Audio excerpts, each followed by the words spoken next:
میں رکھتا ہوں۔ اللہ تعالیٰ مجھے اور آپ کو سب کو عمل کی توفیق عطا فرمائے۔ آغاز اس کلمے سے ہے کہ قد افلح المؤمنون، یہ سورہ المؤمنون کی آیات ہیں ابتدائی، کہ قد افلح المؤمنون، فلاح پائی مومنوں، کامیاب ہو گئے مومن۔ مومن کون ہوتا ہے؟ جس نے اللہ کی دعوت کو مان لیا۔ ماننے کا مطلب ہے تو مومن، ماننے والا، اور جو نہیں مانتا وہ کافر، یعنی اس نے انکار کر دیا ماننے سے۔ اور دوسرا مطلب مومن کا امن پانا بھی ہے، یعنی جس نے اللہ کی دعوت کو قبول کر لیا اس نے امان حاصل کر لی، امن میں آ گیا وہ، دنیا میں بھی اور آخرت میں بھی۔ یعنی ایمان لا کر جو وہ ایمان کے تقاضوں کو پورا کرے گا تو اس کے لیے کسی قسم کے نقصان کا کوئی اندیشہ نہیں ہے، نہ دنیا میں نہ آخرت میں۔ اور یہ بات کون فرما رہا ہے؟ وہ جس نے اس کائنات کو پیدا کیا ہے، جس نے انسان کو پیدا کرنے کے بعد اس کے لیے ایک طریقہ زندگی بھی دیا ہے اس کو کہ اس کے مطابق چل کر زندگی بسر کرنا، اور پھر ایک مہلت مقرر ہے، اس کے بعد سب کو دنیا چھوڑنی ہے۔ کوئی بھی ایسا انسان نہیں جو ہمیشہ کے لیے آیا، جیسے کہ فرمایا کہ وَلَن يُؤَخِّرَ اللَّهُ نَفْسًا إِذَا جَاءَ أَجَلُهَا، جب کسی شخص کی مہلت عمل پوری ہو جاتی ہے تو بس پھر اس کو واپس بلا لیا جاتا ہے۔ اللہ پھر اس کی زندگی کو یا اس کی موت کو مؤخر نہیں کرتا، بس پھر وہ واپس بلا لیا جاتا ہے، اور پھر اس کے بعد دوبارہ اٹھایا جائے گا۔ وہ اللہ کو معلوم ہے کہ کب اٹھایا جائے گا، یعنی یہ دنیا کی بساط جب ختم ہو جائے گی، اس کا بھی ایک وقت مقرر ہے دنیا کا، جس کا اللہ ہی کو علم ہے، کسی کو علم کا علم نہیں ہے۔ تو پھر اللہ کے سامنے پیش جب ہوں گے ہم، تو پھر اللہ تعالیٰ ہم سے پوچھے گا، حساب لے گا، جزا سزا سے گزارے گا کہ میں نے تمہیں ایک طریقہ زندگی دیا تھا، بتاؤ کیسے تم نے زندگی بسر کی۔ تو فرمایا فلاح انہی لوگوں کو حاصل ہوگی جو صاحب ایمان ہوں گے، یعنی اللہ کی دعوت کو ماننے کے بعد اس پر کاربند ہو جائیں گے، اس پر عمل کرنے والے۔ اب سب سے پہلی صفت جو اللہ نے بیان کی ہے مومنوں کی، الذین هم فی صلاتہم خاشعون، مومن وہ ہیں جو اپنی نمازوں میں خشوع اختیار کرتے ہیں۔ اب ظاہر ہے کہ نماز خود بخود اس میں آ گئی کہ نماز کی پابندی بھی کرتے ہیں۔ خشوع تو وہی اختیار کرے گا نا جو پہلے نماز کا اپنے آپ کو پابند کرے گا۔ تو مومن کی سب سے پہلی خاصیت یہ ہے کہ جب وہ دعویٰ ایمان کرتا ہے تو جیسے نماز کا وقت ہو اس پر نماز لازم ہو گئی، اور پھر نماز کو اس طرح سے ادا کرنا ہے جیسے ایک فرما بردار غلام اپنے آقا کے سامنے کھڑا ہوتا ہے، ادب کے ساتھ، احترام کے ساتھ، پوری توجہ کے ساتھ، اور پوری حکم کی بجاوری کے جذبے کے ساتھ کہ میرا آقا جو مجھے کہے گا میں فوراً اس پر عمل کروں گا۔ تو اس انداز میں نماز کو وہ ادا کرتے ہیں کہ ایک فرما بردار غلام کی طرح سے، اور جیسے ہی پکار ہوتی ہے نماز کے لیے وہ اپنی ساری مصروفیات چھوڑ کر دوڑ پڑتے ہیں، لپکتے ہیں اپنے رب کی پکار پر، یعنی کوئی اور کام پھر انہیں عزیز نہیں ہوتا اللہ کی اس پکار سے۔ یہ پہچان ہے مومن کی کہ وہ اپنے ہر کام پر اللہ کی اس عبادت کو ترجیح دیتے ہیں، اور پھر اس کو اس طرح ادا کرتے ہیں جیسا ادا کرنے کا حق ہے۔ تو اس لیے فرمایا کہ مومن وہ ہیں جو الذین هم فی صلاتہم خاشعون، کہ جو اپنی نمازوں میں خشوع اختیار کرتے ہیں، عاجزی اختیار کرتے ہیں، اس طرح سے جیسے ایک غلام اپنے آقا کے لیے عاجزی اختیار کرتا ہے، تو اللہ تو سب کا آقا ہے، سب اس کے غلام ہیں، سب اس کے محتاج ہیں۔ جیسے کہ اللہ تعالیٰ نے فرمایا نا ایک مقام پر کہ وَأَنْتُمُ الْفُقَرَاءُ إِلَى اللَّهِ، تم سب کے سب اللہ کے فقیر ہو، خواہ کوئی بادشاہ کیوں نہ ہو، خواہ کوئی بہت مالدار کیوں نہ ہو، اللہ کے آگے تو سب فقیر ہیں، سب محتاج ہیں۔ اللہ کسی شخص کو اگر مال و دولت دیتا ہے اور اسے کسی بیماری میں مبتلا کر دے، کس کام کا اس کا وہ مال کہ نہ اس کو نیند آتی ہے، نہ اس کو بھوک لگتی ہے، نہ وہ کہیں آ جا سکتا ہے، چارپائی پر پڑا ہے، تو یہ اللہ کے لیے کوئی مشکل تو نہیں ہے، وہ ہر چیز پر قدرت رکھتا ہے۔ تو مومن وہ ہے جو اپنی نمازوں میں خشوع اختیار کرتے ہیں، عاجزی اور انکساری، یعنی نماز کے ہر رکن کو ایسے ادا کرتے ہیں جیسے ادا کرنے کا قیام ہے، رکوع ہے، سجود ہے، تشہد ہے، ہر رکن کو اس طرح سے ادا کرتے ہیں جس طرح کہ اس کو ادا کرنا چاہیے۔ پھر دوسری خاصیت مومنوں کی یہ کہ والذین هم عن اللغو معرضون، مومن وہ ہیں جو لغویات سے اپنے آپ کو دور رکھتے ہیں۔ لغویات، لغو کا مطلب ہوتا ہے فضول، بے مقصد، لا یعنی، جس کا کوئی فائدہ نہیں ہے، تو لغویات سے اپنے آپ کو محفوظ رکھتے ہیں۔ اب لغویات میں لغو باتیں بھی شامل ہیں، لغو اعمال بھی شامل ہیں، دونوں چیز شامل ہیں۔ یعنی نہ تو وہ لغو بات منہ سے نکالتے ہیں، اپنی زبان کو پاکیزہ رکھتے ہیں۔ ہمارے ہاں ہوتا ہے ایسے کہ بات لوگ ایسے شغل میں ایسے باتیں کرتے ہیں کہ لوگ محدود ہو رہتے ہیں اور اس کو کہتے ہیں اور سنا ایسے، تو یہ مومنوں کا طریقہ نہیں ہے۔ مومن اپنے آپ کو لغویات سے محفوظ کرتے ہیں، ان سے اعراض برتتے ہیں، کنی کتراتے ہیں، وہاں نہیں بیٹھتے ہیں، نہ تو خود لغو بات منہ سے نکالتے ہیں، نہ لغو بات سننا پسند کرتے ہیں، اور نہ ہی لغو لٹریچر اسے پسند کرتے ہیں۔ یعنی یہ بہت سی کتابیں ایسی ہیں کہ جن میں فضول قسم کی اخلاق باختہ مواد ان کے اندر موجود ہوتا ہے۔ تو مومن ایسی کسی تحریر کے پیچھے نہیں پڑتے، اس سے بھی محفوظ رہتے ہیں۔ اور اسی طرح سے لغو محفلوں سے بھی اپنے آپ کو محفوظ رکھتے ہیں۔ ایسی محفلیں جس میں راگ رنگ کی محفلیں ہوتی ہیں، وہاں ان کا دل ہی نہیں لگتا، وہاں جانے کی ان کی طبیعت ہی آمادہ، اپنے آپ کو محفوظ رکھتے ہیں۔ اس لیے کہ ماحول کا بڑا اثر ہوتا ہے، اگر ایسے جگہوں پر جائیں گے تو آلودہ ہوں گے، اپنے آپ کو بھی آلودہ کریں گے۔ تو دوسری خاصیت اللہ تعالیٰ نے یہ فرمائی والذین هم عن اللغو معرضون، کہ مومن وہ ہیں جو اپنے آپ کو لغویات سے دور رکھتے ہیں، محفوظ رکھتے ہیں۔ والذین هم للزکاۃ فاعلون، اب تیسری خاصیت، یہ سب ہمیں اپنے اوپر دیکھنا چاہیے، اپنے آپ کو ان کے آئینے میں ذرا دیکھنا چاہیے کہ خدا نہ خواستہ ہم تو کہیں ایسی چیز میں ملوث ہیں، اور اگر خدا نہ خواستہ کوئی ایسی صورتحال ہے تو جلد اپنے آپ کو اس سے نکالنے کی کوشش کرنی چاہیے۔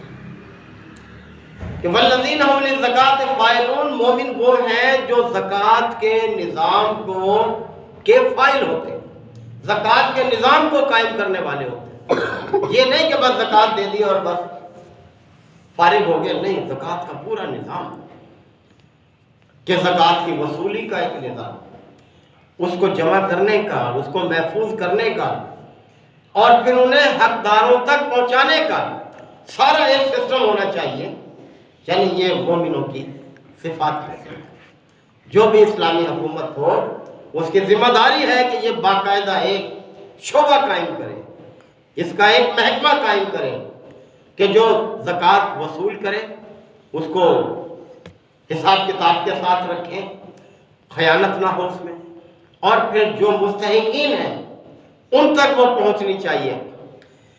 دیکھ رہے نبی کریم صلی اللہ علیہ وسلم کے بعد صحابہ کرام کے دور میں ایسا تھا کہ لوگ زکوٰۃ لے کر پھرتے تھے، زکوٰۃ لینے والا کوئی نہیں۔ کس طرح سے وہ ایک معاشرہ تھا۔ آج ہمارے وہاں ہے، ذرا کہیں ہم باہر کھانا لے کے بیٹھ جائیں، کس طرح سے لوگ ٹوٹ پڑیں گے۔ تو زکوٰۃ دین اسلام کا ایک رکن بھی ہے۔ آپ جانتے ہیں کہ دین اسلام کے 5 ارکان ہیں۔ سب سے پہلا رکن دین اسلام کا کلمہ ہے۔ جو اس کلمے کو اختیار کرے گا باقی 4 پھر اس پر نافذ ہوں گے۔ تو سب سے پہلا رکن دین اسلام کا کلمہ ہے، یعنی لا الہ الا اللہ، اللہ کی توحید کا اقرار کرنا، اور پھر اللہ نے اپنے پیغمبر کے ذریعے سے جو کچھ بھیجا ہے اس کو قبول کرنا، اس کو اپنی زندگی پر نافذ کرنا، برضا اور رغبت، یعنی مجبوری کے ساتھ نہیں، بلکہ اس پیغام کو جو اللہ نے اپنے پیغمبر کے ذریعے سے ہمیں دیا ہے اس کو اپنی زندگی پر نافذ کرنا۔ تو اسی میں سے یہ زکوٰۃ ہے، اس کی ایک خاص شرح ہے، یعنی 2.5% 1 سال وہ مال جو بچا ہوا ہو اس پر 2.5%۔ یہ تو لازم ہے، اس میں تو کوئی شخص خود مختار نہیں ہے کہ کمی کر لے۔ اس کے علاوہ وہ جتنا بھی خرچ کرتا ہے وہ پھر انفاق فی سبیل اللہ میں آتا ہے، اللہ کے راستے میں خرچ کرنا، اور وہ خرچ اپنے قرابت داروں سے شروع کرنا چاہیے۔ یہ نہیں کہ اپنے قرابت داروں کو چھوڑ کر، بہن ہے، بیوہ ہے، بھائی ہے، وہ بے روزگار ہے، بچے ہیں اس کے محتاج ہیں کھانے پینے کے لیے، انہیں چھوڑ دے اور اپنی ناموری کے لیے باہر بانٹتا پھرے، دوہرا اجر رکھا ہے۔ تو اسلام نے اس کا اپنے قریب ترین رشتہ داروں پر خرچ کرنے کا دوہرا اجر ہے، ایک قرابت داری کا، دوسرے اللہ کے راستے میں خرچ کرنے کا۔ تو اس پہلو کو پیش نظر رکھنا چاہیے۔ تو زکوٰۃ بہرحال دین اسلام کا رکن ہے، یعنی کلمہ، نماز، روزہ، حج اور زکوٰۃ، یہ 5 ارکان۔ اب یہ زکوٰۃ تمام مسلمانوں پر تو نہیں ہے، وہی جو صاحب استطاعت ہیں جن پر اس کا ادا کرنا لازم ہے، یعنی جو استطاعت رکھتے ہیں۔ اسی طرح حج ہے، وہ بھی سب مسلمانوں پر فرض نہیں کیا اللہ تعالیٰ نے، بلکہ صاحب استطاعت لوگوں پر فرض کیا، اور زندگی میں ایک ہی بار فرض کیا ہے، اس کے علاوہ کرتا ہے تو وہ نفل ہے۔ اور پھر فرمایا کہ چوتھی خاصیت مومنوں کی، والذین هم لفروجہم حافظون، مومن وہ ہے جو اپنی شرم گاہوں کی حفاظت کرتے ہیں، شرم گاہوں کی حفاظت۔ اب آگے پھر وضاحت بھی کر دی ہے اس کی، یہ نہیں کہ شرم گاہوں کو بالکل اللہ تعالیٰ نے استعمال پر پابندی عائد کر دی ہے، ایسا نہیں ہے۔ اللہ تعالیٰ نے جب انسان کو پیدا کیا ہے تو اس کے اندر ایک سلسلہ رکھا ہے نسل کو آگے بڑھانے کا، اس کے اندر جنسی خواہش بھی رکھی ہے، تو اس جنسی خواہش کو پورا کرنے کا بھی اللہ تعالیٰ نے اہتمام کیا، ایسے نہیں چھوڑ دیا۔ تو فرمایا کہ مومن وہ ہیں جو شرم گاہوں کی حفاظت کرتے ہیں، الا علی ازواجہم، ہاں مگر سوائے اپنی بیویوں کے ساتھ اللہ نے اجازت دی ہے، اور بیویاں ایک سے زیادہ کی بھی اللہ نے اجازت دی ہے، جس کی استطاعت ہو، یعنی 1 ہے، 2 ہے، 3 ہے، 4 تک اہل ایمان کو اللہ تعالیٰ نے اجازت دی ہے، بشرطے کہ عدل کے ساتھ، یہ نہیں کہ کسی کے ساتھ اچھا سلوک، کسی کے ساتھ ایسے کہ وہ لٹکتی رہ جائے۔ اور دوسری اور عورتیں جن کے ساتھ اللہ نے شرم گاہ کے استعمال کی اجازت دی ہے وہ یہ کہ او ما ملکت ایمانکم، یا وہ عورتیں جو تمہاری ملک یمین میں، یہ بھی اللہ تعالیٰ نے بڑا اہتمام کیا ہے۔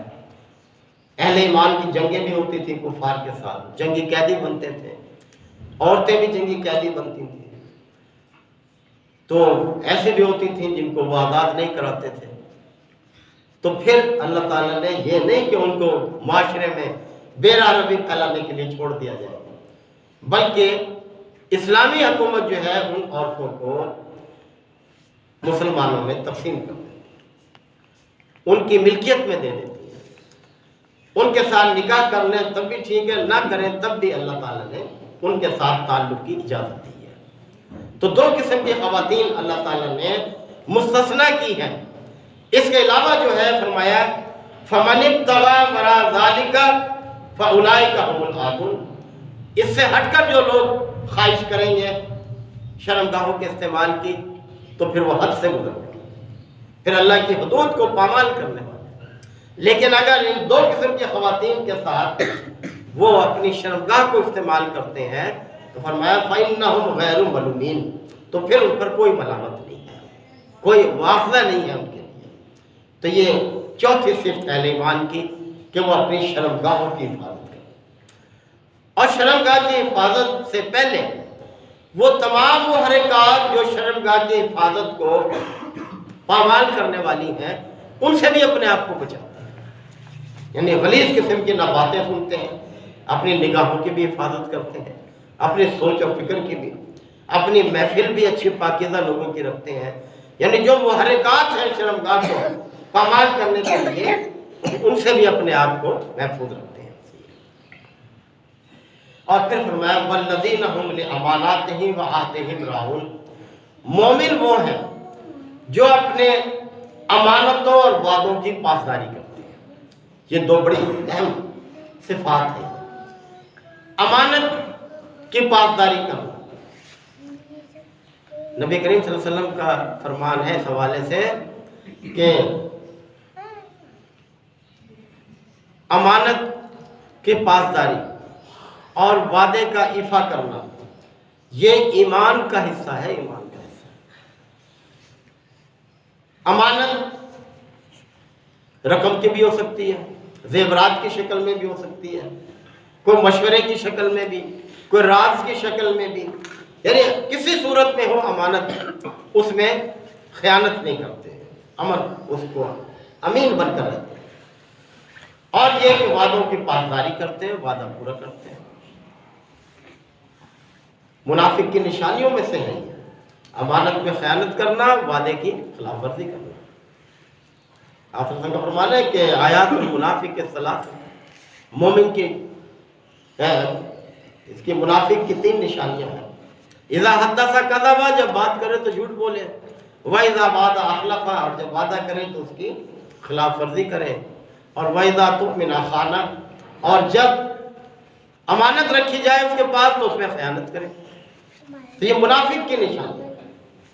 اور آپ دیکھیں کہ جتنے پیغمبر بھی آئے ہیں، تمام کے تمام پیغمبر بعثت سے پہلے ان کی جو زندگی ہوتی تھی اس میں یہ 2 خاصیتیں ضرور ہوتی۔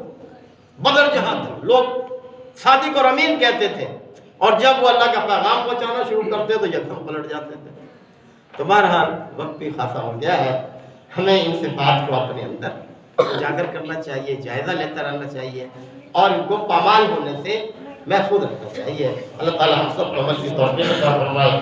وآخر دعوانا ان الحمد للہ۔